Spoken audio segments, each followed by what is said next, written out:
Donc 14 KO, une seule défaite, et c'est justement face à Bétaré.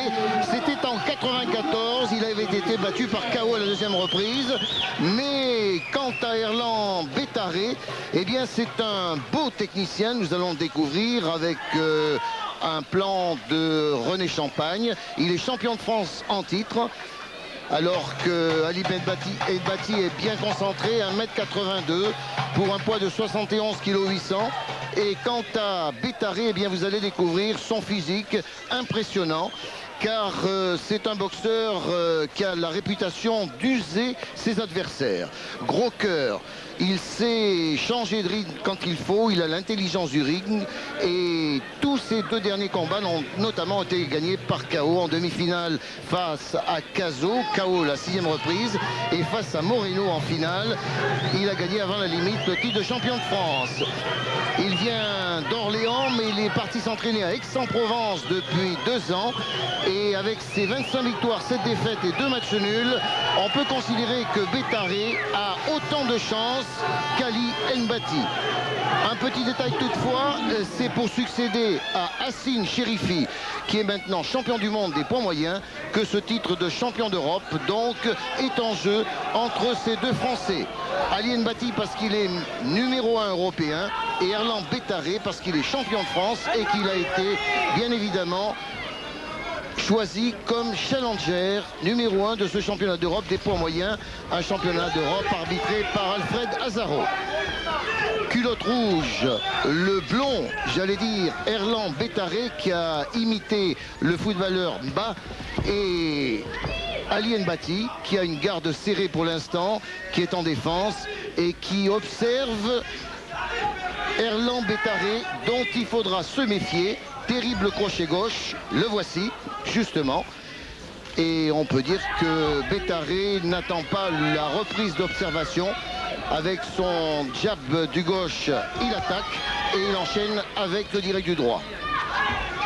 Pour l'instant, Benbati, dont on connaît la frappe lourde, est capable de gagner par KO, mais Fabrice Bénichou, il faut se méfier de ce Bétaré très mobile. C'est vrai qu'il faut se méfier, mais on peut voir de suite l'attitude des deux boxeurs. Le technicien et le frappeur, il est plus en appui sur ses pieds, Benbati, il est plus assis, et chaque coup qu'il envoie est destructeur. Le combat est bien lancé maintenant. Oui. Bétaré, suivant sa tactique, avance avec ses crochets courts. Quant à Bétaré, il préfère distribuer de longs directs, de longs jabs. Benbati. C'est vrai que Bétaré, c'est plutôt le genre à étouffer ses boxeurs par l'accumulation de coups de poing, alors que Benbati cherche plus le coup dur. C'est bien ces deux esquives.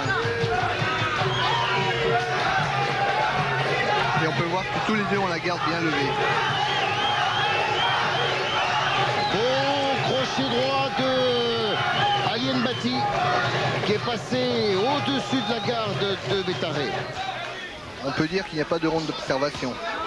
Encore un beau crochet droit. Bien appuyé. Oh. Championnat d'Europe très ouvert entre deux superbes athlètes. Bétaré. Benbati a la garde bien levée et il fait très bien parce que les gauches de Bétaré à répétition, ça fait mal, ça fait très mal. Mais belle remise de Bétaré. Il a un bon jeu de jambes, Bétaré, par contre, il bouge bien sur le ring. On sait que Erland Bétaré est un technicien en fer dans cette catégorie des poids moyens. On va écouter le coin de Ali Benbati avec Jean Molina qui est là pour soigner la blessure éventuelle, et Farougia, Antoine Farougia, qui entraîne Ali Benbati depuis maintenant quelques années. C'est vrai qu'Benbati a la chance d'avoir... C'est vrai qu'Benbati a la chance d'avoir Molina comme cutman. C'est un grand avantage, une sécurité. Ali Benbati, dont on voit ici Oh, joli coup au foie. Joli coup au foie, mais manque de puissance pour l'instant. Surtout manque de précision. Bétaré. L'énergique Bétaré. Oui. Attention, deuxième reprise. Il faut voir si Bétaré va pouvoir tenir cette cadence.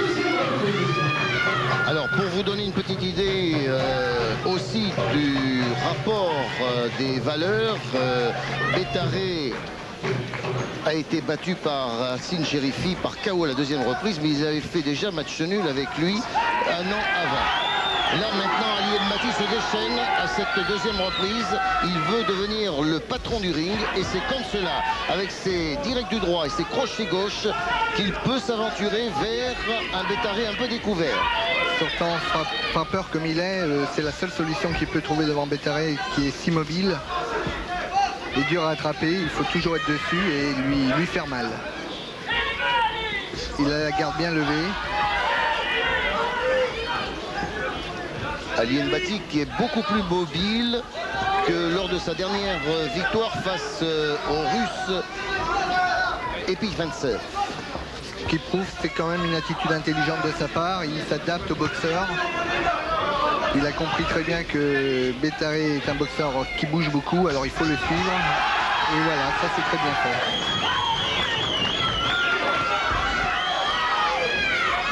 Il fait des pas de retrait après chaque attaque. Ça c'est intelligent également. Alors psychologiquement, Ali Mbati sait que la seule défaite qu'il a à son palmarès, c'est justement Erlan Bétaré qui lui a infligé il y a 4 ans. Par KO à la deuxième reprise. Nous en sommes justement dans cette deuxième reprise. Et Ali Mbati qui est une beaucoup motivation plus offensif. Qui est une motivation supérieure encore pour Ali.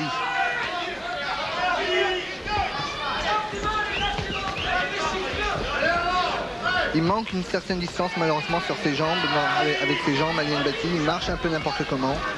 Et c'est ce qui le déséquilibre. Et s'il prend un coup à ce moment-là, c'est comme ça qu'il peut perdre avant la limite. Alors qu'on voit l'assise de Bétaré, c'est vrai que techniquement il est supérieur.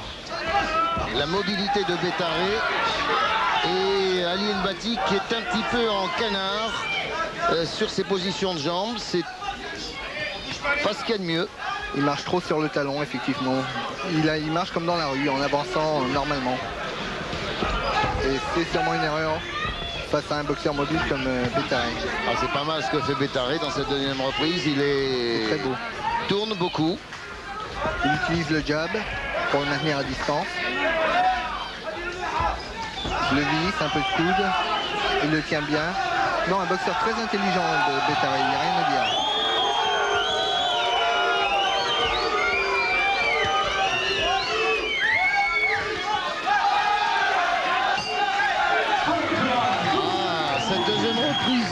On peut l'avantage de Bétaré. Absolument, on peut donner l'avantage de Bétaré. Mais il est vrai que c'est un boxeur beaucoup plus mobile. Il a l'air plus intelligent sur un ring par rapport à son attitude. Bétaré a l'air de vouloir chercher trop le KO en ce début de combat. Et c'est une erreur, au lieu de chercher à le travailler. Mais bon, on ne change pas les attitudes. C'est difficile, on ne vous a pas changé en 15 ans. Hein. C'est sûr. Mais c'est vrai que remarquez également que Bétaré reste debout. C'est sa façon de récupérer, contrairement aux autres boxeurs qui sont assis. Un ralenti qui va nous révéler un crochet gauche de Mbati qui rentre un peu la tête en avant, qui remet ce crochet à la tempe. Pas assez précis malheureusement. Et pas assez puissant pour déstabiliser Bétaré. Bétaré a un beau coup d'œil, hein. Oui, attention. Il sait amortir les coups. Mais il faut toujours se méfier d'un frappeur tel Mbati. Le coup fatal peut arriver.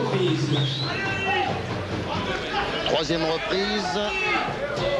Et toujours ce jab du gauche de Bétaré qui surgit avec une certaine précision. Joli, très joli. Ouais. Son jeu de jambes est parfait à Bétaré. Ah, c'est un bel athlète. Hein, très bel athlète. Très belle boxe. À l'usure. À l'usure. Ah, c'est un boxeur qui use ses adversaires et qui les épuise au fil des rounds. Mais Ali Mbati a quelque chose